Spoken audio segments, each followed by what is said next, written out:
नागपूर शहराच्या विकासाला नवे पंख देणाऱ्या न्यू नागपूर प्रकल्पासाठी शेतकऱ्यांची सकारात्मक भूमिका समोर आली आहे।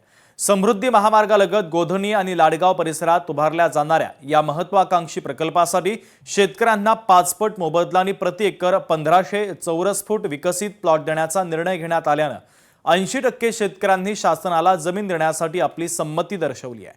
न्यू नागपूर हा मुख्यमंत्री देवेंद्र फडणवीस यांचा ड्रीम प्रोजेक्ट आहे। कसा पाहूया।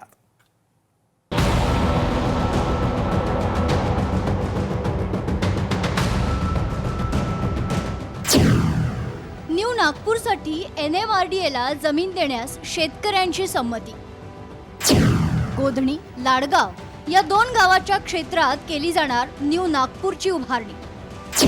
न्यू नागपूर हा मुख्यमंत्री देवेंद्र फडणवीस यांचा ड्रीम प्रोजेक्ट। न्यू नागपूर प्रकल्पासाठी नागपूरच्या लाडगाव परिसरातील कोरडवाहू जमिनीसाठी प्रति एकर 1,57,00,000 रुपयांचा दर निश्चित करण्यात आला असून ओलिताखालील जमिनीसाठी यापेक्षा अधिक दर दिला जाणार आहे। समाधानकारक दर आणि विकसित प्लॉटची हमी मिळाल्यामुळे शेतकऱ्यांमध्ये सकारात्मक वातावरण पाहायला मिळते। आमची 7 एकर जमीन जाणार आहे। आम्हाला सरकारने चंद्रशेखर बावनकुळे यांनी 1,57,00,000चा कोरडवाहूचा भाव कबूल केलेला आहे आणि वलतीचा तुम्हाला वाढीव मिळू म्हणून सांगितलं त्यानं की 1500 स्क्वेअर फीट प्रति एकर एक प्लॉट प्रत्येक जणाला देऊ म्हणून प्रति एकर।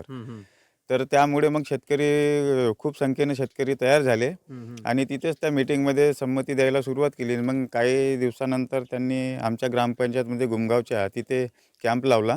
मग तिथे असे करून जवळपास 70-80% शेतकऱ्यांनी त्यांना संमती दिलेली आहे आजपर्यंत। या प्रकल्पासाठी जिल्हाधिकाऱ्यांकडून जमीन अधिग्रहणाचे दर अंतिम केले जाणार असल्याची माहिती राज्याचे महसूल मंत्री तथा नागपूरचे पालकमंत्री चंद्रशेखर बावनकुळे यांनी दिली आहे। नवीन नागपूरच्या कॉमर्शियल एरियामध्ये त्यांना प्लॉटिंग आम्ही देतो आहे, प्लॉट देतो आहे, दरही आम्ही देतो आहे आणि त्यांनी सर्वांनी जी काही माझ्यासोबत चर्चा झाली, माननीय मुख्यमंत्री मोदी यांची चर्चा झाली, जे आम्ही त्यांच्यासमोर मांडलं त्या आधारावर त्यांनी आता सर्वांनी कन्सेंट दिलेला आहे। आता आम्ही लवकरच लँड ॲक्विजिशन करू आणि या सर्वांना योग्य मोबदला, त्यांना दिलेला प्लॉट हे सर्व देऊ।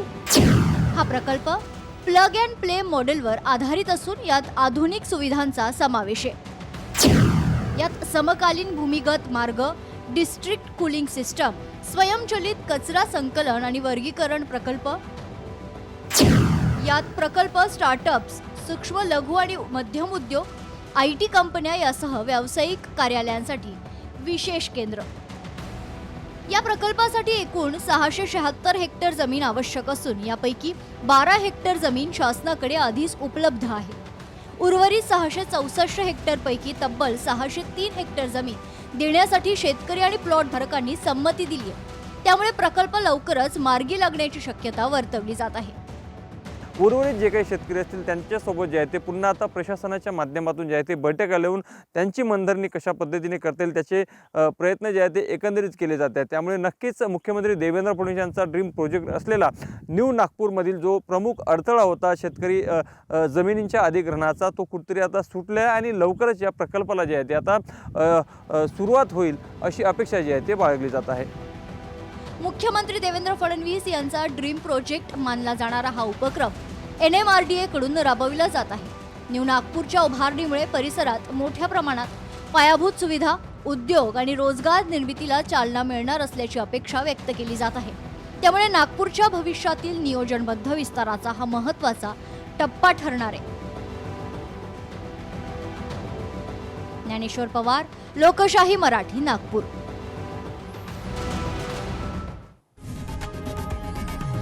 लोकशाही मराठी ऐका, पहा, जागरूक रहा।